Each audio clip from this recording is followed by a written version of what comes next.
Hello दोस्तों, कैसे हैं आप लोग। आशा करते हैं कि आप लोग अच्छे होंगे।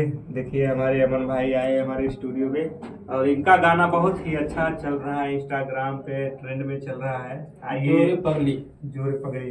तो आइए सुनते हैं उस गाने को अमन भाई से। हेलो दोस्तों, नमस्कार। हम आप लोगों के छोट भाई सिंगर अमन बिदर्दी। तो हमारा गाना आप लोग बहुत ही अच्छा रिस्पांस दे रहे हैं जोरे पगली गाने को। तो ऐसे ही अपना प्यारा आशीर्वाद बनाए रखें। आज हम आए हैं अपने भैया, बड़े भैया जो हमारे सब कुछ करता धरता यही हैं, सुरेश भैया के स्टूडियो में गाना रिकॉर्डिंग हुआ है।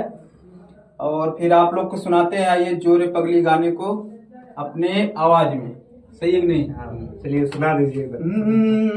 अरे काके गलती हमारा से ते काहे छुपावा तारी रे। वाह, अरे काके गलती हमारा से ते काहे छुपावा तारी रे।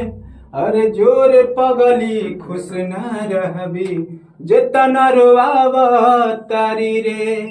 जोर पगली खुश न रहबी जेतना रोआवा तारी रे। और कहे के बा कि अरे ताना मारे सारा जमाना कैसे जी हर जाई रे। ओहो, तोरा प्यार में गइल बानी घर परिवार भुलाई रे।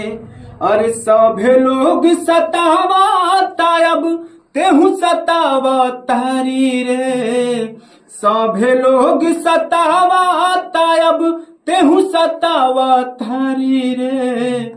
जोर पगली खुश न रहबी जेतना रोआवा तारी रे।